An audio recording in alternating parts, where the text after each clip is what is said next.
ಸಿನಿಮಾದ ಪ್ರಥಮ ಹಾಡು ಬಿಡುಗಡೆ ಈಗ ಆಗ್ತಾ ಇದೆ.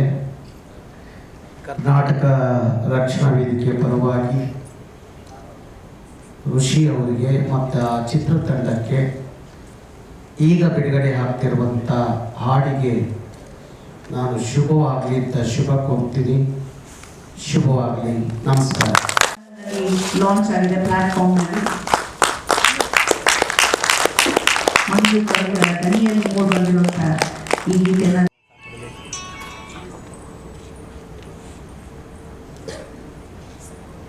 ಪ್ರಮೋಷನ್ ಸ್ಟಾರ್ಟ್ ಮಾಡಿದ್ರೆ ಅಲ್ಲಿ ಎಲ್ಲರೂ ರೀಚ್ ಆಗುತ್ತೆ. ನಾವು ಅಷ್ಟು ಪಾಪ್ಯುಲರ್ ಇಲ್ಲ, ಎಲ್ಲರೂ ಹೊಸಬರಾಗಿರೋದ್ರಿಂದ ಇದರಲ್ಲಿ ಟೋಟಲ್ 7 ಸಾಂಗ್ ಬರುತ್ತೆ. ಮೊದಲು 4 ಸಾಂಗ್ ಬಿಡುಗಡೆ ಮಾಡಿ ನಂತರ ಒಂದು ಶೂಟಿಂಗ್ ಕಂಪ್ಲೀಟ್ ಮಾಡೋಣ ಅಂತ ಅಂದ್ಬಿಟ್ಟು ಶತಾಯಗತಾಯ ಡಿಸೆಂಬರ್ ಒಳಗಡೆ ರಿಲೀಸ್ ಮಾಡಲೇಬೇಕು ಅಂತ ನಾವು ಡಿಸೈಡ್ ಮಾಡಿದ್ದೀವಿ. ಏನಾದರೂ ಪ್ರಶ್ನೆ ಇದ್ದರೆ ಕೇಳ್ಬೋದು. ಇದರಲ್ಲಿ ಸ್ವಾತಿ ಅಂತ ನಾಯಕಿ, ಇದರಲ್ಲಿ ಎಲ್ಲರೂ ಇದು ಆ್ಯಕ್ಚುಲಿ ನಾನು ಸುಮಾರು ಸಲ ಹೇಳ್ತಾ ಇರ್ತೀನಿ, ಸಿನಿಮಾ ಮಾಡೋಕ್ಕೆ ಖಂಡಿತವಾಗ್ಲೂ ದುಡ್ಡು ಬೇಕಾಗಿಲ್ಲ. ಸಿನಿಮಾ ಮಾಡೋಕ್ಕೆ ಒಂದು ಒಳ್ಳೆ ಟೀಮ್ ಬೇಕು. ಎಲ್ಲ ಒಳ್ಳೆ ಟೀಮ್ ಸೇರಿಸ್ಕೊಂಡಿದ್ದೀವಿ. ಇವಾಗ ಮಧು ಆಗಿರ್ಬೋದು, ಹನುಮಂತ ಆಗಿರ್ಬೋದು, ರಾಘು ಆಗಿರ್ಬೋದು, ಆಮೇಲೆ ಇವರು ಹರಿಕೃಷ್ಣ, ಎಲ್ಲರೂ ಒಳ್ಳೆ ಟೀಮು. ಖಂಡಿತವಾಗ್ಲೂ ಸಿನಿಮಾ ಡಿಸೆಂಬರ್ ಒಳಗಡೆ ಬಿಡುಗಡೆ ಮಾಡ್ತೀವಿ. ತುಂಬ ಅದ್ಭುತವಾಗಿದೆ ಅಂತ ನಾನು ಹೇಳಲ್ಲ. ಒಂದು ಸಿಂಪಲ್ ಸ್ಟೋರಿ, ಒಂದು ಒಳ್ಳೆ ಮೆಸೇಜ್ ಇದೆ, ಔಟ್ ಆ್ಯಂಡ್ ಔಟ್ ಕಾಮಿಡಿ. ಇದರಲ್ಲಿ ಸ್ವಾತಿ ಅಂತ ನಾಯಕಿ ಪಾತ್ರ, ಅದ್ರ ಜೊತೆ ಇನ್ನೂ 3 ಜನ ನಾಯಕರಿದ್ದಾರೆ, ಅವರು ಬಂದಿಲ್ಲ ಇವತ್ತು. ನಂತರ ಇದರಲ್ಲಿ ಒಂದು ಪ್ರಮುಖ ಪಾತ್ರ ಇದೆ, ಆ ಪಾತ್ರಕ್ಕೆ ನಾನು ಹುಡುಕ್ತಾ ಇದ್ದೀನಿ. ನಾನು ಆ್ಯಕ್ಚುಲಿ 4 ತಿಂಗಳ ಹಿಂದೆಗಡೆ ಮೇಡಮ್ ಹೇಳಿದಾಗೆ ನನ್ನನ್ನು ಯಾರಾದರೂ ನೋಡಿದರೆ ಈ ಬೆಗ್ಗರ್ಸ್ ಕಾಲೋನಿ ನೋಡಿದ್ರೆ ಖಂಡಿತವಾಗ್ಲೂ ಎತ್ಕೊಂಡು ಹೋಗ್ತಾ ಇದ್ದರು. ಆ ಒಂದು ಇದರಲ್ಲಿದೆ. ನಾನು 20-25 ವರ್ಷದಿಂದ ಕುಡಿತಕ್ಕೆ ದಾಸನಾಗಿದ್ದೆ. ಅವನು ಇತ್ತೀಚೆಗೆ ಹೋಗ್ಬೋದು ಬರೋಂಗಿಲ್ಲ ಅಂತ 2017 ರಿಲೀಸ್ ಆದಮೇಲೆ ಆ ಸಿನಿಮಾ ಲಾಸ್ ಆದಮೇಲೆ ಇನ್ನೂ ಅಡಿಕ್ಟ್ ಆದೆ. ಯಾವ ರೇಂಜ್ಗೆ ಅಡಿಕ್ಟ್ ಆದೆ ಅಂತಂದರೆ, ನನಗೆ ಒಂದು 3 ತಿಂಗಳ ಹಿಂದೆಗಡೆ ಕೈಯೆಲ್ಲ ಶೇಕ್ ಬಂದ್ಬಿಡ್ತು, ಕಾಲೆಲ್ಲ ಶೇಕ್ ಬಂದ್ಬಿಡ್ತು, ಕಣ್ಣೆಲ್ಲ ಮಂಜು ಬಂದ್ಬಿಡ್ತು. ಟೀ ಕುಡಿಬೇಕಂದ್ರೆ ಫುಲ್ ಗಡಗಡ ನಡಿಗೋದು ಕೈ. ಆವಾಗ ನಾನು ಒಂದು ಯೂಟ್ಯೂಬಲ್ಲಿ ಅದನ್ನು ಓದಿದೆ, ಒಂದು ಸಿಂಪ್ಟಮ್ಸ್, ಈ ಲಕ್ವಾವಲಿಯ ಸಿಂಪ್ಟಮ್ಸ್ ಇದ್ರೆ ಮಾತ್ರ ಇದು ಬರುತ್ತೆ ಅಂತ. ಕುಡಿಯೋದು ನಾನು ಬಿಡೋಕ್ಕಾಗಲಿಲ್ಲ. ನನಗೆ ಯಾರು ಬಿಡೋಕ್ಕಾಗಲಿಲ್ಲ ಅಂದರೆ, ನಾನು ಸಾಲ ಇದೆ, ದೊಡ್ಡ ಸಾಲಗಾರ ಯಾರು ಫೋನ್ ಮಾಡಲ್ಲ. ಈ ಸಣ್ಣ ಪುಟ್ಟ ಅವ್ರದ್ದು ಭಾರಿ ಟಾರ್ಚರ್ ಆಗಿತ್ತು. ನಾನು ಅವ್ರನ್ನ ಒಂದು ಸ್ವಲ್ಪ ಎಣ್ಣೆ ಹೊಡೆದ ತಕ್ಷಣ ಧೈರ್ಯ ಬಂದ್ಬಿಡೋದು, ಅವ್ರ ಹತ್ರ ಮಾತಾಡ್ತಾ ಇದ್ದೆ. ಆ ಕಾರಣಕ್ಕೆ ಎಣ್ಣೆ ಹೊಡೆಯೋಕ್ಕೂ ದುಡ್ಡು ಇರ್ತಾ ಇರಲಿಲ್ಲ. ನಾನು ಇಲ್ಲಿವರೆಗೂ ಅವರು ಅಭಿಮಾನಿಗಳು ಅವರು ಹಾಕಿದ್ದು ದುಡ್ಡಲ್ಲೇ ಎಣ್ಣೆ ಹೊಡೆದಿದ್ದು ನಾವು ಪ್ರತಿಯೊಬ್ಬರ ಹೆಸರು ಬರೆದಿಟ್ಟಿದ್ದೀನಿ. ಖಂಡಿತವಾಗ್ಲೂ ಅವ್ರ ಋಣ ತೀರಿಸ್ತೀನಿ.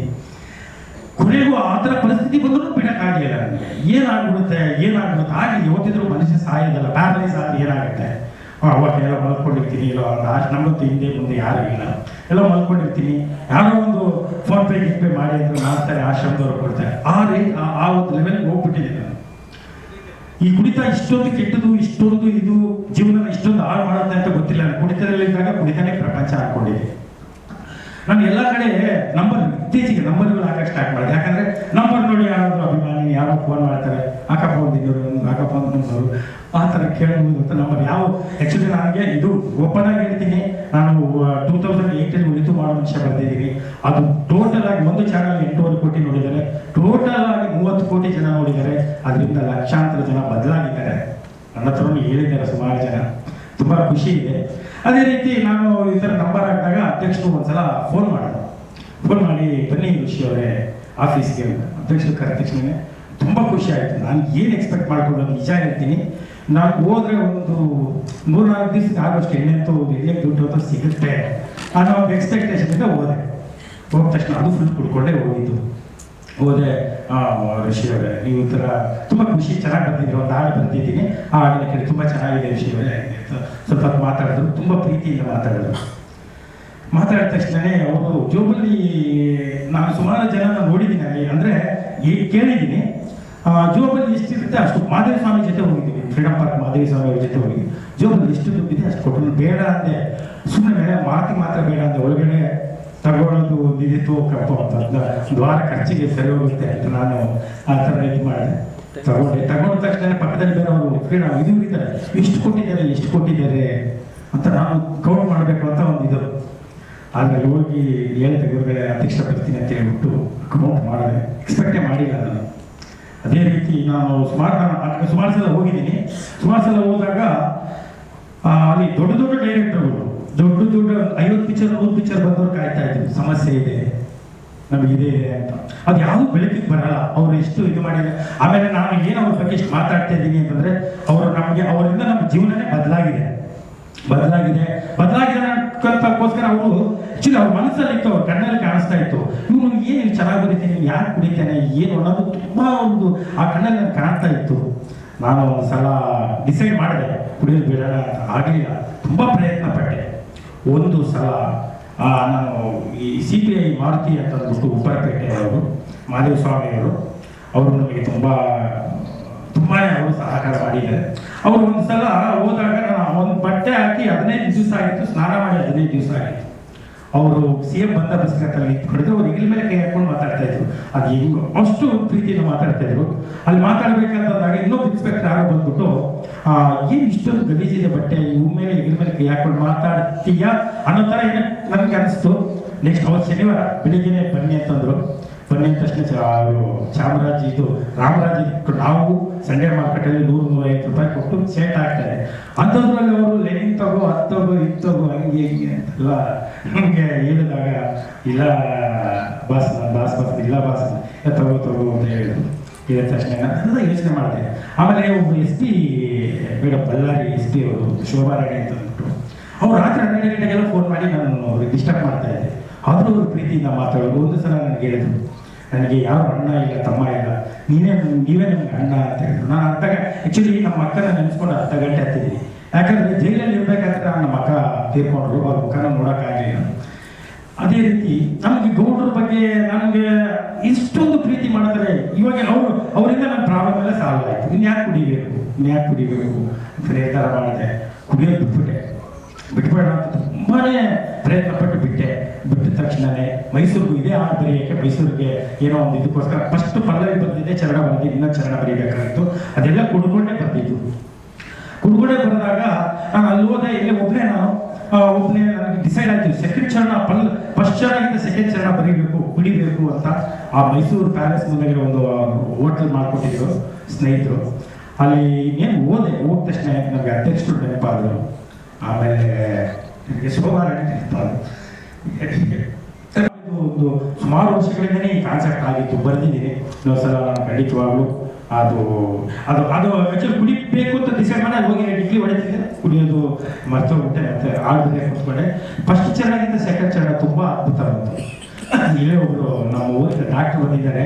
ಅವ್ರು ಕುಡ್ಕೊಂಡು ಕುತ್ಕೋಬೇಕಾದ್ರೆ ಕೇಳಿದ್ರು, ನನಗೆ ಒಂದು ಪ್ರಶ್ನೆ ಕೇಳಿದ್ರು, ಏನು ಬಹುತೇಕ ಕವಿಗಳೆಲ್ಲ ಕುಡುಕರಾಗಿರ್ತಾರಲ್ಲ ಅಂತ. ಅವಾಗ ನನಗೇನು ಗೊತ್ತಾಗಲಿಲ್ಲ, ಯೋಚನೆ ಮಾಡಿದೆ. ನನಗೂ ಅನಿಸ್ತು, ಹೌದಲ್ಲ, ನಾನು ಆಲ್ಮೋಸ್ಟ್ ನೋಡಿದ ರೈಟರ್ಸ್ ಎಲ್ಲ ಕುಡುಕರೆ. ಅವಾಗ ಒಂದು ಎಕ್ಸಾಂಪಲ್ ಕೊಟ್ಟೆ. ಒಂದು ನಾಯಿ ಆಕ್ಚುಲಿ ಅವರು ಯಾರೋ ಆಲ್ಮೋಸ್ಟ್ ಭಗ್ನ ಪ್ರೇಮಿಗಳಾಗಿರ್ತಾರೆ. ಅವರು ಪ್ರೇಯಸಿ ಹೋಗ್ಬಿಟ್ಟು ಆ ನೋವಿನಲ್ಲಿ ಇರ್ತಾರೆ, ಆ ನೋವಿನಲ್ಲಿ ಕುಡಿತಿಗೆ ದಾಸರಾಗಿರ್ತಾರೆ. ಆ ನೋವಿನಲ್ಲಿ ಕುಡಿತಿಗೆ ದಾಸರಾಗಿರೋದ್ರಿಂದ ಅವಳನ್ನ ನೆನೆಸ್ಕೊಂಡು ಏನೋ 4 ಲೈನ್ ಬರೀತಿದ್ರೆ ಸೂಪರ್ ಆಗ್ಬಿಡುತ್ತೆ. ಅವ್ರು ಏನ್ ತಿಳ್ಕೊತಾರೆ ಅಂತಂದ್ರೆ, ಕುಡಿತದಿಂದಾನೇ ಇದು ಲೈನ್ ಬಂದಿರೋದು ಅಂತ ತಿಳ್ಕೊಂಡು ಹಂಗೆ ಅವರು ಆ ಕುಡಿದ್ರೇನೆ ಚೆನ್ನಾಗಿ ಬರೋದು, ಕುಡಿದ್ರೇನೆ ಚೆನ್ನಾಗಿ ಬರೆಯೋದು ಅಂತ. ಇದಕ್ಕೊಂದು ಉದಾಹರಣೆ ಕೊಟ್ಟೆ. ಒಂದು ನಾಯಿ ಒಂದು ಮೂಳೆ ಗಟ್ಟಿ ಮೂಳೆ ಕಡಿತಾ ಇರ್ಬೇಕಂದಾಗ ಆ ಮೂಳೆಯ ಒಂದು ಚೂಪಾಗಿರೋ ಇದು ತುದಿ ಚುಚ್ಚಿಬಿಟ್ಟು ಆ ದೌಡೆಯಿಂದ ನಾಯಿಯ ದೌಡೆಯಿಂದ ರಕ್ತ ಬರ್ತಾ ಇರ್ತೈತೆ. ಅದೇನ್ ತಿಳ್ಕೊಳ್ತೈತೆ ನಾಯಿ, ಇಲ್ಲ ಇದು ನನ್ನ ದೌಡೆಯಿಂದ ಅಲ್ಲ, ಮೂಳೆಯಿಂದ ಬರ್ತಾ ಇರೋದಿದು ರಕ್ತ ಅಂತ ನೆಗ್ತಾ ಇರ್ತೈತೆ. ಅದೇ ರೀತಿ ನಮ್ಮ ಪರಿಸ್ಥಿತಿ. ನಾನು ನನ್ನ ಉಸಿರು ನೋಡಿ, ನನಗೆ ಎಲ್ಲರಿಗೂ ಗೊತ್ತು, ನನಗೆ ದುಡ್ಡಿನ ಮೇಲೆ ವ್ಯಾಮೋಹ ಇಲ್ಲ, ದುಡ್ಡಿನ ಮೇಲೆ ಆಸೆ ಇಲ್ಲ. ನನಗೆ ನಾನು ಯಾವತ್ತೂ ಯಾರಿಗಾದ್ರೂ ನಾನು ಬೇಕಾದ್ರೆ 5,000-10,000 ಕೇಳಿಲ್ಲ. ನನಗೆ ಕುಡಿಯೋಕ್ಕೆ ಎಷ್ಟು ಬಿಲ್ ಆಗಿರುತ್ತೆ, 500 ರೂಪಾಯಿ ಹಾಕಿ ಅಂತ ಕೇಳಿದೆ. ಅಂತ ಸಂದರ್ಭದಲ್ಲಿ 500 ರೂಪಾಯಿ ಬಿಲ್ ಹಾಕಿ ಆರ್ಡ್ ಬರ್ಸ್ಕೊಂಡಿದ್ದಾರೆ. ಅಂದರೆ ಆ ಸಂದರ್ಭದಲ್ಲಿ ನಾನು ಊಟ ಕೊಡಿಸ್ಕೋಬೇಕಿಂತ ಆರ್ಡ್ ಸಂದರ್ಭಕ್ಕೆ ದುಡ್ಡು ಕೊಟ್ಟವ್ರಿಗೆ ನಾನು ತುಂಬ ಮನಸ್ಸಲ್ಲಿರಲಿಲ್ಲ. ಎಷ್ಟೋ ಜನ ಬಂದವರೆಲ್ಲ ನನಗೆ ತುಂಬ ಇದು ಮಾಡಿದ್ದಾರೆ. ಇವತ್ತು ನಾವು ಅಧ್ಯಕ್ಷರಿಗೆ ಸದಾ ಚಿರಋಣಿಯಾಗಿರ್ತೀವಿ. ಸದಾ ಚಿರಋಣಿ ಅಂತಂದ್ರೆ ಅವ್ರು ನಮ್ಮ ಜೀವ ಕೊಟ್ಟಿದ್ದಾರೆ, ಅವ್ರಿಗೋಸ್ಕರ. ಇದು ನಾನೇನೋ ಅವರೆಲ್ಲ ಎಕ್ಸ್ಪೆಕ್ಟೇಷನ್, ಏನು ನಿರೀಕ್ಷೆಯಿಂದ ಏನೂ ಮಾತಾಡ್ತಾ ಇಲ್ಲ. ಸತ್ಯವಾದ ಮಾತು, ಇವ್ರು ನನಗೆ ಒಂದು ಬದುಕು ಕೊಟ್ಟಿದ್ದಾರೆ. 1000 ಕೋಟಿ ದುಡ್ಡಷ್ಟು ಶಕ್ತಿ ನನಗಿದೆ. ಆಯ್ತಾಯ್ತಾ? ಅಂದ್ರೆ ಏನು ಇದಕ್ಕಂತ ಹೇಳ್ತಾ ಇಲ್ಲ, ಎಲ್ಲರಿಗೂ ಗೊತ್ತಿದೆ. ನನಗೆ ಎಷ್ಟೋ ಜನ ಕುಡಿಯೋದು ಬಿಡಬಾರ್ದು, ನಮ್ಮ ಮಗ ಕುಡಿಯೋದು ಬಿಟ್ಟು ಎಲ್ಲೋ ಹೋಗ್ಬಿಡ್ತಾರಲ್ಲ, ಕುಡ್ಕೊಂಡು ಈ ಥರ ಆಗ್ಬಿಟ್ಟಿದ್ದೀನಿ. ಎಲ್ಲಿ ಹೋದ್ರು ಯಾರು MLA ಆಗಲಿ, MP ಆಗಲಿ, SP ಆಗಲಿ, ಯಾರು ಹೋದ್ರು ಎದ್ದು ನಿಂತ್ಕೊಂಡು ನಮಸ್ಕಾರ ಅಂತ ಹೇಳ್ತಾರೆ. ನಾವು ಯಾರನ್ನ ಕರ್ಕೊಂಡು ಹೋಗಿರ್ತೀನಲ್ಲ, ಅಲ್ಲಿ ಅವ್ರ ಜೊತೆಲಿರೋರು ಇವ್ರು ಕುಡ್ಕೊಂಡಿದ್ರೆ ಇಷ್ಟು ಗೌರವ ಕೊಡ್ತಾರೆ, ಎಷ್ಟು ಇದು ಮಾಡ್ತಾರೆ. ಅಕಸ್ಮಾತ್ ತಪ್ಪಿ ಕುಡಿಯೋದು ಬಿಟ್ಟರೆ ಎಲ್ಲ ಹೋಗುತ್ತೆ. ಸುಮಾರು ಸಲ ಕುಡಿಯೋದು ಬಿಟ್ಟ ಮೇಲೆ ಸುಮಾರು ಜನ ಫೋರ್ಸ್ ಮಾಡಿದ್ರು ಕುಡೀರಿ ಅಂತ. ಇಲ್ಲ, ತುಂಬಾ ಧನ್ಯವಾದಗಳು. ಇವತ್ತು ನಾನು ಈ ಅಧ್ಯಕ್ಷರ ಮುಂದೆ ಏನು ಹೇಳ್ತಾ ಇದ್ದೀನಿ, ಯಾವುದೇ ಕಾರಣಕ್ಕೂ ಅದು ಎಂಥ ಪರಿಸ್ಥಿತಿ ಬಂದರೂ ಕುಡಿಯಲ್ಲ. ನಂತರ ನಾನು ಇನ್ನು ಹಾಡುಗಳು ಬರೆದಾಗ ಅದರಿಂದ 10 ಜನ ಆದರೂ ಬದಲಾಗಬೇಕು ಅಂತ ಕುಡಿಯೋದು ಬಿಡುವಂಥ ಸಾಂಗ್ ನಾನು ಬರಿತೀನಿ. ಆಮೇಲೆ ಇನ್ನೊಂದು ವಿಷಯ ಏನಂತಂದ್ರೆ, ಅಧ್ಯಕ್ಷರ ಮುಂದೆ ಒಂದು ಮಾತು ಹೇಳ್ತೀನಿ. ಅವ್ರು ಏನು ನನ್ಗೆ ಹೆಲ್ಪ್ ಮಾಡಿದ್ದಾರೆ. ಒಬ್ಬ ಹುಡುಗ ನಾನು ನೋಡ್ತಾ ಇದ್ದೆ, ನಮ್ಮ ಸಂಬಂಧಿಕರ ಹುಡುಗನೇ, ಅವನು ಈ ಗಾಂಜಾಗೆಲ್ಲ ಅಡಿಕ್ಟ್ ಆಗ್ಬಿಟ್ಟು ಫುಲ್ಲು ಯಾವ ರೀತಿ ಟಾರ್ಚರ್ ಕೊಡ್ತಾ ಇದ್ದ ಮನೇಲಿ ಅಂದ್ರೆ, ಚಾಕು ತಗೊಂಡು ಅವ್ರ ತಂದೆಗೆ ಎಸೆದು ಅವ್ರ ನೆಮ್ಮದಿನೇ ಹಾಳಾಗೋಗ್ಬಿಟ್ಟು. ಅವರು ಕೊಟ್ಟಿರೋ ದುಡ್ಡಾಗಿ ನಾನು ಅವ್ರನ್ನ ಸೇರಿಸಿದೆ. ಇವಾಗ ಅವನು ರಿಹಾಬಿಲಿಟೇಷನ್ ಸೆಂಟರ್ ಇದ್ದಾನೆ. ಅದರ ಇದು ಆದಷ್ಟು ಎಲ್ಲರೂ ಇದನ್ನ ಅಧ್ಯಕ್ಷರು ಒಂದು ಮಾತು ಧ್ವನಿ ಎತ್ತಬೇಕು. ಸುಮಾರು ಜನ ಯುವ ಜನತೆ ಇದರಿಂದ ಹಾಳಾಗ್ತಾ ಇದ್ದಾರೆ. ಇದು ದೇಶ ಏನಂತಾರೆ, ಇಂದಿನ ಮಕ್ಕಳ ನಾಳಿನ ಇದು ಅಂತ ಹೇಳ್ತಾರೆ, ಭವಿಷ್ಯ ಅಂತ ಹೇಳ್ತಾರಲ್ಲ, ಆ ಭವಿಷ್ಯನೇ ಇವತ್ತು ಹಾಳಾಗ್ತಾ ಇದೆ ಅಂತ ಒಂದು ಇದಕ್ಕೆ ಅಧ್ಯಕ್ಷರು ಯಾವತ್ತಾದ್ರೂ ಒಂದು ಇದರಲ್ಲಿ ಅವ್ರ ಧ್ವನಿ ಎತ್ತಿದ್ರೆ ಖಂಡಿತವಾಗ್ಲು ಅಲರ್ಟ್ ಆಗ್ತಾರೆ. ಪೊಲೀಸರು ದುಡ್ಡು ಕೊಟ್ಟರೆ ಬಿಟ್ಬಿಡ್ತಾರೆ. ನಾವು ಹೇಳಿದ್ದು ತೋರಿಸಿದ್ರು ಪೊಲೀಸರಿಗೆ ಅವರು ಏನೋ ಅಡ್ಜಸ್ಟ್ ಮಾಡ್ಕೊಂಡು ನಾವು ಒಳಗಡೆ ಕಳಿಸೋದು ಏನಿಲ್ಲ. ಇದ್ರ ಬಗ್ಗೆ ಆಗಲಿ ಅಂತ ಕೇಳ್ತಾ, ನಾನು ಮಾತಾಡೋದು ರಿಯಾಲಿಟಿ, ಏನಾದರೂ ತಪ್ಪು ಮಾತಾಡಿದ್ರೆ ಕ್ಷಮೆ ಇರಲಿ ಅಂತ ನಾನು 2 ಮಾತುಗಳನ್ನ ಮುಗಿಸ್ತೀನಿ. ಎಷ್ಟು ಕರೆಕ್ಟ್ ಆಗಿದೆಯಾ ಅಂತ ತಿಳ್ಕೊ ಅನ್ನೋದೇ ಫ್ರಾಡ್ ವಿಷಯ ಮೇನ್ ಉದ್ದೇಶ. ಅವ್ನು ಫ್ರಾಡ್ ಸುಮಾರು ಜನಗಳಿಗೆ ಮೋಸ ಮಾಡಿರ್ತಾನೆ, ಸುಮಾರು ಜನಗಳು ಹೆಣ್ಮಕ್ಳಿಗೆ ಇದು ಮಾಡಿರ್ತಾನೆ. ಕೊನೆಗೆ ಅವ್ನು ಎಲ್ಲರೂ ಸೇರಿ ಅವ್ನು ಪ್ಲಾನ್ ಮಾಡ್ತಾರೆ. ಅವನು ಯಾವ ರೀತಿ ಅವನು ಅದರಿಂದ ಎಸ್ಕೇಪ್ ಆಗ್ತಾನೋ ಇಲ್ಲ ಅವನು ಶಿಕ್ಷೆ ಅನುಭವಿಸ್ತಾನೆ ಅನ್ನೋದು ಸಿನಿಮಾ ಮೇನ್ ಮೊದಲೇ. ಯಾವಾಗ ಶೂಟಿಂಗ್ ಸ್ಟಾರ್ಟ್ ಮಾಡ್ತೀರಾ?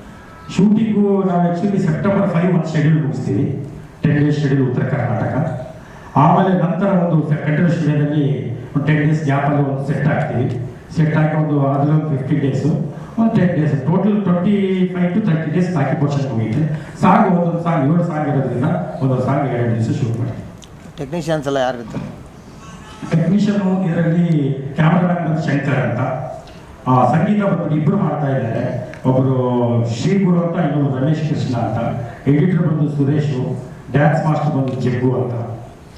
ನಾನು ಕತೆ, ಚಿತ್ರಕಥೆ, ನಿರ್ದೇಶನ ಋಷಿ. ಪ್ರೊಡ್ಯೂಸರ್ ಎಲ್ಲ ನಾವು ಟೀಮ್ ಸೇರ್ಕೊಂಡು ಮಾಡ್ತಾ ಇದ್ದೀವಿ, ನಮ್ಮದೇ ಬ್ಯಾನರಲ್ಲಿ ಮಾಡ್ತಾ ಇದ್ದೀವಿ. ಅವರು ಫ್ರಾಡ್ ಋಷಿ ಅಂತ ಹೇಳಿ ಒಂದು ಸಿನಿಮಾ ಮಾಡಬೇಕು ಅನ್ನೋ ಉದ್ದೇಶ ಇಟ್ಕೊಂಡು ಆ ಸಿನಿಮಾದ ಮೊದಲನೇ ಹಾಡನ್ನು ಇವತ್ತು ಬಿಡುಗಡೆ ಮಾಡಿದ್ದಾರೆ. ಬಹುಶಃ ಋಷಿ ಹೇಳಿಕೊಂಡ್ರು ಅವರ ಅಂತರಂಗದ ವಿಚಾರಗಳನ್ನು ಇವತ್ತು ಇಲ್ಲಿ ಹೇಳ್ಕೊಂಡಿದ್ದಾರೆ. ಬಹುಶಃ ಬದಲಾವಣೆ ಭಾರಿ ಮುಖ್ಯ. ನಮ್ಮ ನೆಲವೇ ಅಂಥದ್ದು. ಭಾರತ ದೇಶದ ಈ ಪವಿತ್ರವಾದ ಭೂಮಿಯಲ್ಲಿ ಎಂತೆಂಥರೋ ಬದಲಾವಣೆಯನ್ನು ನಾವು ಕಂಡಿದ್ದೀವಿ. ಅವರೆಲ್ಲ ಇವತ್ತಿನ ಸಂದರ್ಭಕ್ಕೆ ಮಹಾ ಮಹತ್ವರು ಅಂತ ಅನಿಸ್ಕೊಂಡಿದ್ದಾರೆ, ಪುಣ್ಯಾತ್ಮರು ಅನಿಸ್ಕೊಂಡಿದ್ದಾರೆ, ಸನ್ಯಾಸಿಗಳು ಅನಿಸ್ಕೊಂಡಿದ್ದಾರೆ. ಏನೆಲ್ಲ ಇವತ್ತು ನಮ್ಮ ಮುಂದೆ ಇತಿಹಾಸದಲ್ಲಿ ಉಳಿದಿದ್ದಾರೆ. ಮನುಷ್ಯ ತಪ್ಪು ಮಾಡೋದು ಸಹಜ. ಮನುಷ್ಯ ತಪ್ಪು ಮಾಡೋದ್ರಲ್ಲಿ ಇನ್ಯಾರು ಮಾಡ್ಲಿಕ್ಕೆ ಆಗೋದಿಲ್ಲ. ಮನುಷ್ಯ ತಪ್ಪು ಮಾಡೋದು ಸಹಜ. ಮಾಡಿದ ತಪ್ಪನ್ನ ತಿದ್ದುಕೊಂಡು ನಡೆಯೋದು ಆದಾಗ ಮನುಷ್ಯ ಹಾಗಿದ್ದಕ್ಕೂ ಸಾರ್ಥಕತೆಯನ್ನು ಪಡ್ಕೊಳ್ಳುತ್ತೆ ಅಂತ ನಾವು ಅಂದ್ಕೊಂಡಿದ್ದೀವಿ. ನಮ್ಮ ದೇವೇ ಹೇಳ್ತಾ ಇದ್ದೀವಿ, ನೀವು ಇನ್ನೊಬ್ಬರಿಗೆ ಹೇಳೋಕ್ಕಿಂತ ಮುಂಚೆ ನಿಮ್ಮಲ್ಲಿ ಬದಲಾವಣೆಯನ್ನು ನೋಡಿದಾಗ ಮಾತ್ರ ಇನ್ನೊಬ್ಬರಿಗೆ ಹೇಳಿದ್ದಕ್ಕೆ ಅರ್ಥ ಆಗುತ್ತೆ, ಸಾರ್ಥಕತೆಯನ್ನು ಪಡ್ಕೊಳ್ಳುತ್ತೆ ಅನ್ನೋದು ಉದ್ದೇಶ. ಒಮ್ಮೆ ರಾಮಕೃಷ್ಣ ಪರಮಹಂಸರ ನೋಡಲಿಕ್ಕೆ ಅಂತ ಹೇಳಿ ಒಂದು ತಾಯಿ ತನ್ನ ಮಗುವನ್ನು ಕರ್ಕೊಂಡು ಅವ್ರನ್ನ ಭೇಟಿ ಮಾಡಲಿಕ್ಕೆ ಹೋಗ್ತಾರೆ. ಆಗ ರಾಮಕೃಷ್ಣ ಪರಮಹಂಸರನ್ನ ಭೇಟಿ ಮಾಡಿದಾಗ ಆ ತಾಯಿ ಹೇಳ್ತಾರೆ, ಈ ಮಗು ನನ್ನ ಮಗು ನಿಮ್ಮನ್ನು ಭಾರಿ ಹಚ್ಕೊಂಡಿದೆ, ನೀವೇನೇ ಆದೇಶ ಮಾಡಿದ್ರು ಸಂದೇಶ ಕೊಟ್ಟರು ಅದು ಕೇಳುತ್ತೆ, ಯಾರ ಮಾತು ಕೇಳಲ್ಲ. ಅದಕ್ಕಾಗಿ ನನಗೆ ನನ್ನ ಮಗುವಿಗೆ ಚಿಕ್ಕ ವಯಸ್ಸಿನಲ್ಲೇ ಶುಗರ್ ಕಾಯಿಲೆ ಬಂದಿದೆ, ಸಕ್ಕರೆ ಕಾಯಿಲೆ. ಹಾಗಾಗಿ ಅದಕ್ಕೆ ಎಷ್ಟೋ ಸರಿ ಹೇಳ್ತೀನಿ ಸಿಹಿ ತಿನ್ನಬೇಡ ಅಂತ, ಆದರೂ ಆ ಮಗು ಬಿಡೋದಿಲ್ಲ, ಸಿಹಿ ತಿನ್ನುತ್ತೆ. ಅದಕ್ಕಾಗಿ ಆ ಮಗು ಸಿಹಿ ತಿನ್ನೋದನ್ನ ಬಿಡಬೇಕು ಅನ್ನೋದಾದ್ರೆ ನೀವು ಆ ಮಗುಗೆ ಹೇಳಿದ್ರೆ ಇನ್ಮೇಲೆ ಆ ಮಗು ಸಿಹಿ ತಿನ್ನಲ್ಲ. ಅದಕ್ಕಾಗಿ ಆ ಮಗುನ ನಿಮ್ಮ ಹತ್ರ ಕರ್ಕೊಂಡ್ಬಂದಿದ್ದೀನಿ, ದಯವಿಟ್ಟು ಹೇಳಿ ನಿಮ್ಮ ಮಾತನ್ನ ಆ ಮಗು ಕೇಳುತ್ತೆ ಅಂತ ಹೇಳಿ ಆ ತಾಯಿ ರಾಮಕೃಷ್ಣ ಪರಮಹಂಸರಿಗೆ ಹೇಳ್ತಾರೆ. ರಾಮಕೃಷ್ಣ ಪರಮಹಂಸರು ಒಂದು ನಿಮಿಷ ಯೋಚನೆ ಮಾಡಿ ಹೇಳ್ತಾರೆ, ಒಂದು ವಾರ ಬಿಟ್ಟು ಆ ಮಗು ಕರ್ಕೊಂಬ ಅಂತ ಹೇಳ್ತಾರೆ. ಆ ತಾಯಿ ಮನಸ್ಸಲ್ಲಿ ಅನ್ಕೊಂಡು ಅಲ್ಲ, ಆ ಮಗು ಸಿಹಿ ತಿನ್ಬೇಡ ಅಂತ ಹೇಳೋದಕ್ಕೆ ಒಂದು ವಾರ ಬಿಟ್ಟು ಯಾಕೆ ಬರ್ಬೇಕು? ನಾನು ಅಷ್ಟು ದೂರದಿಂದ ಇಲ್ಲಿ ಬಂದಿದ್ದೀನಿ ಆಶ್ರಮಕ್ಕೆ, ಒಂದು ಮಾತು ಹೇಳಿದ್ರೆ ಸಾಕು ನನ್ನ ಮಗುವಿನ ಮೇಲೆ ಸಿಹಿ ತಿನ್ನಲ್ಲ.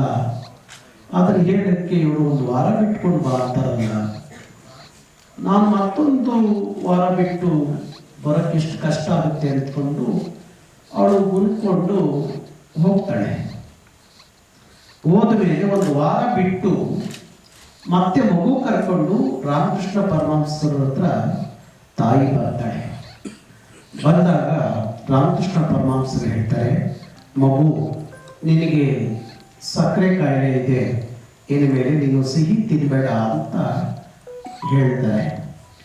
ಅದಕ್ಕೆ ಆ ತಾಯಿ ಅವ್ರನ್ನ ಪ್ರಶ್ನೆ ಮಾಡ್ತಾರೆ, ಹೋದ ವಾರ ಬಂದಾಗಲೇ ನನ್ನ ಮಗುಗೆ ಇಷ್ಟು ಹೇಳಿದ್ರೆ ಸಾಕಾಗಿತ್ತು, ಹೋದ ಬಾರಿ ಬಂದಾಗಲೇ ನನ್ನ ಮಗುಗೆ ಇಷ್ಟು ಹೇಳಿದ್ರೆ ಸಾಕಾಗಿತ್ತು, ಒಂದು ವಾರ ಬಿಟ್ಟು ಬನ್ನಿ ಅಂತ ಹೇಳಿದ್ರಲ್ಲ, ಮತ್ತೆ ಅಷ್ಟು ದೂರದಿಂದ ನನ್ನ ಮತ್ತೆ ಬರೋ ಥರ ಮಾಡಿದ್ರಲ್ಲ ಅಂತ ಹೇಳಿ ರಾಮಕೃಷ್ಣ ಪರಮಹಂಸರನ್ನ ತಾಯಿ ಕೇಳಿದಾಗ ಆಗ ರಾಮಕೃಷ್ಣ ಪರಮಹಂಸರು ಹೇಳ್ತಾರೆ, ನಾನು ನಿನ್ನೆವರೆಗೂ ಸಿಹಿ ತಿಂತಾ ಇದ್ದೆ, ನನಗೂ ಸಕ್ಕರೆ ಕಾಯಿಲೆ ಇತ್ತು, ಹಾಗಾಗಿ ನಾನು ನಿನ್ನೆಯಿಂದ ಸಿಹಿ ತಿನ್ನೋದನ್ನ ಬಿಟ್ಟಿದ್ದೀನಿ. ಹಾಗಾಗಿ ಆ ಮಗುವಿಗೆ ಇವತ್ತಿಂದ ಹೇಳ್ತಾ ಇದ್ದೀನಿ, ಇನ್ಮೇಲೆ ಸಿಹಿ ತಿನ್ಬೇಡಪ್ಪ, ನಿನಗೆ ಸಕ್ಕರೆ ಕಾಯಿಲೆ ಇದೆ, ಆರೋಗ್ಯಕ್ಕೆ ಒಳ್ಳೆಯದಲ್ಲ ಅಂತೇಳಿ. ಆಗ ಅವರಿಗೆ ಹರುವಾಗುತ್ತೆ, ಆ ಮಗು ಕರ್ಕೊಂಡು ಅಲ್ಲಿಂದ ಬರ್ತಾರೆ. ಹಂಗೆ ಋಷಿಗೆ ತುಂಬ ದಿವಸಗಳ ನಂತರ ಅವ್ರ ಮನಸ್ಸಿನಲ್ಲಿ ನನಗೆ ನನ್ನ ಕಚೇರಿಗೆ ಬರೋದು ಬಂದಾಗ ನಾನು ಅನ್ಕೋತಿದ್ದೆ, ಇವತ್ತವರೆಗೂ ನಮ್ಮ ಗಾಂಧಿನಗರದ ಕೇಂದ್ರ ಕಚೇರಿಗೆ ಯಾರೂ ಕೂತ್ಕೊಂಡು ಬಂದಿಲ್ಲ, ಇವರೊಬ್ಬರೇ ಕೂತ್ಕೊಂಡು ಬಂದಿಲ್ಲ. ಒಂದು ದಿವಸ ನೋಡಿದೆ, ಎರಡು ದಿವಸ ನೋಡಿದೆ, ಮೂರನೇ ದಿನಕ್ಕೆ ನಾನು ಅವರಿಗೆ ಒಂದಷ್ಟು ವಿಚಾರಗಳನ್ನು ಹೇಳಿದೆ. ನೋಡಿ, ಅವರು ಬರೆದಂಥ ಹಾಡುಗಳನ್ನು, ಸಾಹಿತ್ಯವನ್ನು, ಆ ಪದ ಬಳಕೆಗಳನ್ನು ನೀವು ಗಮನಿಸಿ, ಎಂಥ ಅದ್ಭುತವಾದಂಥ ಸಾಲುಗಳನ್ನು ಬರೀತಾ ಹೋಗ್ತಾರೆ.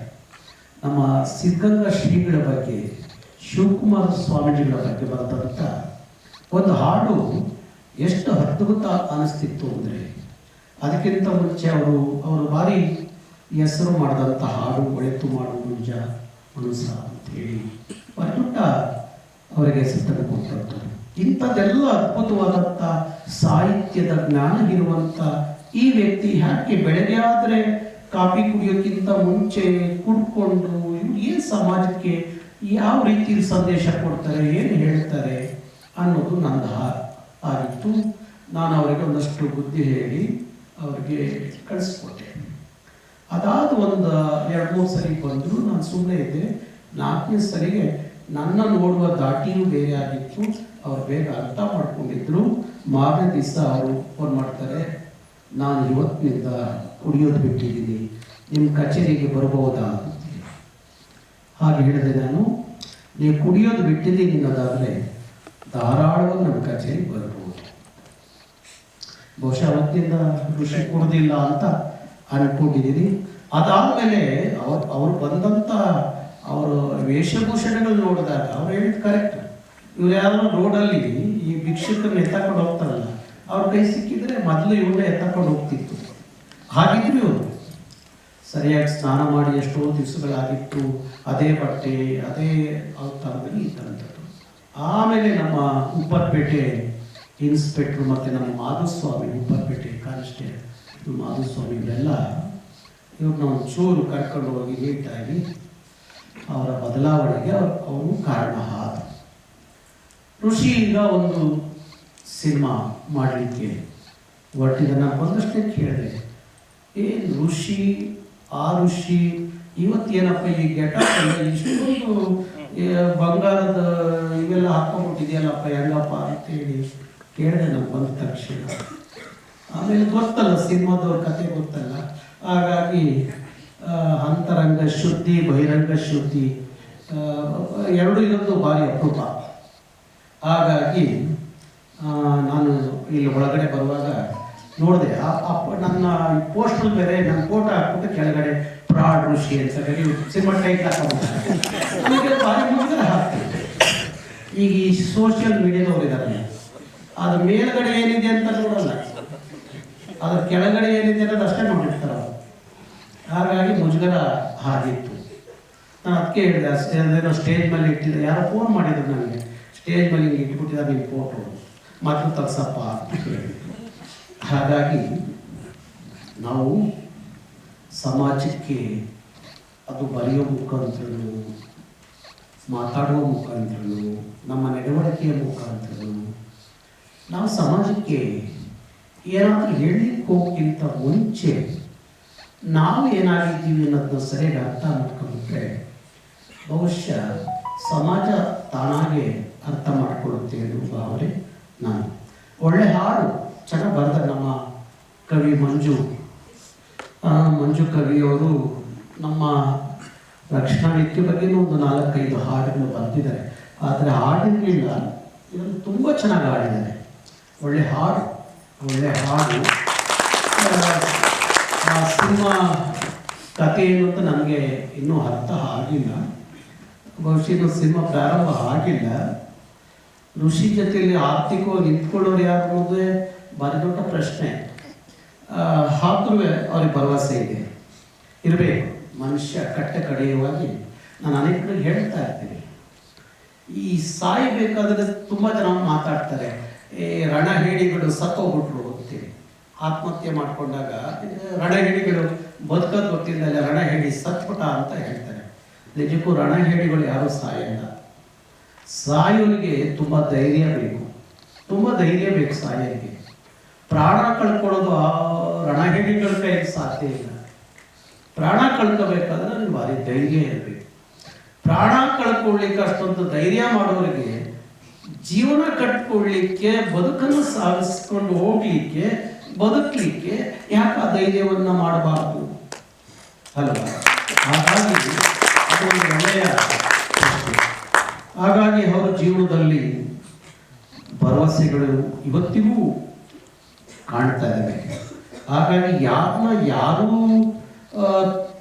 ತಿದ್ದಬಹುದು, ತೀಡಬಹುದು ಅನ್ನೋಕ್ಕಿಂತ ಅವ್ರಿಗೆ ಅವ್ರ ಮನಸ್ಸಲ್ಲಿ ಬಂದುಬಿಟ್ರೆ ನಾನು ಮಾಡೋ ಕೆಲಸ ಇದು ಸರಿ ಇಲ್ಲ, ಸರಿ ಮಾಡ್ಕೊಂಡು ಹೋಗಬೇಕು, ನಾನು ಸಾರ್ವಜನಿಕವಾಗಿ ಬದುಕಬೇಕು. ಈಗ ನೋಡಿದ್ರಲ್ಲ, ಒಬ್ಬ ಸೂಪರ್ ಸ್ಟಾರ್ ನಟ ಪರಿಸ್ಥಿತಿ ಎಂಥದ್ದು ಅಂತ ನೋಡಿದ್ರೆ, ನಾವು ಮಾಡುವ ಕೆಲಸವನ್ನು ಸರಿಯಾಗಿ ಯೋಚನೆ ಮಾಡದೆ ಹೋದರೆ ಏನೆಲ್ಲ ಅನಾಹುತಗಳು ಆಗ್ತವೆ ಅನ್ನೋದನ್ನು ನಾವು ಅರ್ಥ ಮಾಡ್ಕೋಬೇಕು.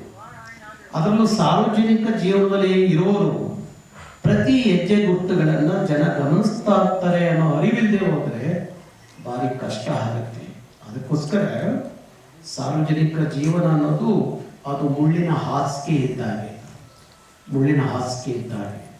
ಅದರ ಅರಿವು ನಮಗೆ ಇದ್ದು ಬಿಟ್ರೆ ಸಮಾಜದಲ್ಲಿ ಮೊದಲು ನಾವು ಸರಿ ಆದಾಗ ಇನ್ನೊಬ್ಬರಿಗೆ ಸರಿಯಾಗಿ ಅಂತ ಹೇಳಲಿಕ್ಕೆ ಸಾಧ್ಯ ಆಗುತ್ತೆ. ಶಕ್ತಿ ನಿಮಗೆ ಇದೆ, ಅದನ್ನು ಒಳ್ಳೆಯದಕ್ಕೆ ಬಳಕೆ ಮಾಡಿಕೊಳ್ಳಿ. ಸಿನಿಮಾ ಅಂದರೆ ಗಾಂಧಿನಗರ ಅಂದರೆ ಭಯ, ಬಹುತೇಕರಿಗೆ ಭಯ. ಏನಾದರೂ ಒಂದಷ್ಟು ಗಾಂಧಿನಗರದಲ್ಲಿ ಏನಾದರೂ ಗಾಂಧಿನಗರ ಜನದ ಮುಂದೆ ಒಂದು ಸ್ವಲ್ಪ ದುಡ್ಡು ಗಿಡ್ಡು ಇದೆಯನ್ನೋ ವಿಚಾರ ಏನಾರ ಗೊತ್ತಾಗ್ಬಿಟ್ರೆ ಅವನು ಹೇಗೆ ಜಾಕ್ ಹಾಕಿ ಎಲ್ಲೆಲ್ಲ ಕೂರಿಸ್ಬೇಕು, ಎಲ್ಲೆಲ್ಲ ಮಲಗಿಸ್ಬೇಕು, ಕೊನೆಗೆ ಎಲ್ಲಿ ಅವನ್ನ ಮುಚ್ಚಬೇಕು ಅನ್ನೋದು ಚೆನ್ನಾಗಿ ಗೊತ್ತಿರುತ್ತೆ. ಯಾಕೆ ನಮ್ಗೆ ಹೇಳ್ತಾರೆ ಗಾಂಧಿನಗರಕ್ಕೆ ಬರೋಕ್ಕೆ ಭಯ ಬೀಳ್ತಾರೆ. ಹಾಗಾಗಿ ಅಲ್ಲಿ ಆಗ್ಬಿಟ್ಟಿದೆ. ಅಂದರೆ ನಿಮ್ಮ ಸಿನಿಮಾದಿಂದ ಆಮೇಲೆ ಯಾರಿಗೂ ತೊಂದರೆನೂ ಆಗಬಾರ್ದು. ಹಾಗಾಗಿ ಇವತ್ತು ಕನ್ನಡದ ಸಿನಿಮಾದ ಕನ್ನಡ ಚಿತ್ರರಂಗದ ಪರಿಸ್ಥಿತಿ ಏನು ಅಂತ ನಿಮಗೆಲ್ಲ ಗೊತ್ತಿದೆ. ಅಷ್ಟೊಂದು ಸುಲಭವಾಗಿಲ್ಲ. ಎಲ್ಲೋ ಒಂದೊಂದು ಸಿನಿಮಾ ಹೇಗೋ ನಡೀತು ಹೊರಡ್ಕೊಂಡು ಹೋಗ್ತವೆ. ಫ್ರಾಡ್ ಋಷಿ ಅನ್ನೋ ಒಂದು ಚಿತ್ರನ ಹೆಸರು ಫ್ರಾಡ್ ಋಷಿ ಇರ್ಬೋದು, ನೀವು ಚಿತ್ರ ನೋಡಿದ್ರೆ ಅದನ್ನ ಯಾರು ಅವ್ರನ್ನ ಫ್ರಾಡ್ ಋಷಿ ಅಂತ ಕರೆಯೋಕ್ಕಾಗಲ್ಲ ಅಂತ ಒಂದು ಕಥೆ ಇಟ್ಕೊಂಡು ಸಿನಿಮಾ ಮಾಡಿದ್ದಾರೆ. ಇದರಲ್ಲಿ ನೃತ್ಯ ಸಂಯೋಜನೆ ನಮ್ಮ ಜಗ್ಗು ಮಾಸ್ಟರ್ ಇದ್ದಾರೆ. ಹಾಗೆ ಅವರ ಅನೇಕ ಸ್ನೇಹಿತರೆಲ್ಲ ಸೇರಿಕೊಂಡು ಒಟ್ಟಾರೆ ಒಂದು ಸಿನಿಮಾನ ಒಂದು ಕಟ್ಕೊಂಡು ಸಿನಿಮಾ ಚಿತ್ರೀಕರಣ ಮಾಡಲಿಕ್ಕೆ ಹೊರಟಿದ್ದಾರೆ. ತಾವೆಲ್ಲರ ಸಹಕಾರ ಪ್ರೋತ್ಸಾಹ ನಮ್ಮ ಈ ಫ್ರಾಡ್ ಋಷಿ ಚಿತ್ರದ ಮೇಲೆ ಇರಲಿ ಅಂತೇಳಿ ನಾನು ಮನಸಾರ ಈ ಸಂದರ್ಭದಲ್ಲಿ ಕೇಳ್ಕೊತಾ ಇದ್ದೀನಿ. ಜೈ ಹಿಂದ್, ಜೈ ಕರ್ನಾಟಕ ಮಾತೆ. ಈ ಫ್ರಾಡ್ ಋಷಿ ಅನ್ನೋ ಚಿತ್ರದಲ್ಲಿ ನಾನು ಮೊದಲು ಹಾಗೆ ಅನ್ಕೊಂಡಿದ್ದೆ. ಋಷಿ ಸರ್ ಮೊದಲು ಸುಮ್ಮನೆ ಫೋನ್ ಮಾಡ್ತಿದ್ರು, ಅವಕಾಶ ಕೊಡ್ತೀನಿ ಅದಿದ್ದು ಅಂತ ಸುಮ್ಮನೆ ಏನೋ ಹೇಳ್ತಿದ್ರು. ಬಟ್ ನಾನು ನಂಬಿರ್ಲಿಲ್ಲ. ಒಂದು ವರ್ಷದಿಂದ ಬರೀ ಅದೇ ಥರ ಹೇಳ್ತಿದ್ರು. ಆದರೆ ಇವಾಗ ನನ್ನ ನೆನಪಿಟ್ಕೊಂಡು ನನಗೆ ಕರೆಸಿ ಒಂದು ಅವಕಾಶ ಕೊಟ್ಟಿದ್ದಾರೆ. ತುಂಬ ಖುಷಿ ಆಗ್ತಿದೆ. ತುಂಬ ಧನ್ಯವಾದಗಳು ಸರ್. ಮತ್ತು ಇದಕ್ಕಿಂತ ಮುಂಚೆ ನಾನು ಹಲವಾರು ಪಿಕ್ಚರ್ ಮಾಡಿದ್ದೀನಿ. ಕಾವೇರಿಪುರ, ಅಕ್ಷರ, ದೊಡ್ಡಮನೆ ಸೊಸೆ ಮುಂತಾದ ಹಲವಾರು ಮೂವಿ ಮಾಡಿದ್ದೀನಿ. ಮತ್ತು ಈ ಸಾಂಗ್ ಬಗ್ಗೆ ಹೇಳಬೇಕಂದ್ರೆ ತುಂಬ ಖುಷಿ ಆಗ್ತಿದೆ ಸಾಂಗ್ ಕೇಳಬೇಕಂದ್ರೆ. ಯಾಕಂದರೆ ನಮ್ಮ ಜೀವನದಲ್ಲಿ ನಾವು ಎಷ್ಟು ಏಳು ಬೀಳು ಇದೆ, ಎಲ್ಲರ ಜೀವನದಲ್ಲೂ ಏಳು ಬೀಳು ಅನ್ನೋದು ಇದ್ದೇ ಇದೆ. ಬಟ್ ಈ ಸಾಂಗ್ ಕೇಳಿದರೆ ನಮಗೆ ಧೈರ್ಯ ತುಂಬ್ಕೋಬೋದು. ಇಲ್ಲ, ನಾನು ಏನಾರ ಸಾಧಿಸ್ತೀನಿ, ನಾನು ಏನೋ ಒಂದು ಮಾಡ್ತೀನಿ ಅನ್ನೋದು ನಮಗೆ ಇದಾಗುತ್ತೆ. ಅಷ್ಟು ಧೈರ್ಯ ತುಂಬ್ಕೊಳ್ತೀವಿ ಈ ಸಾಂಗ್ ನಾವು ಕೇಳಿದರೆ. ತುಂಬ ಖುಷಿ ಆಗ್ತಿದೆ.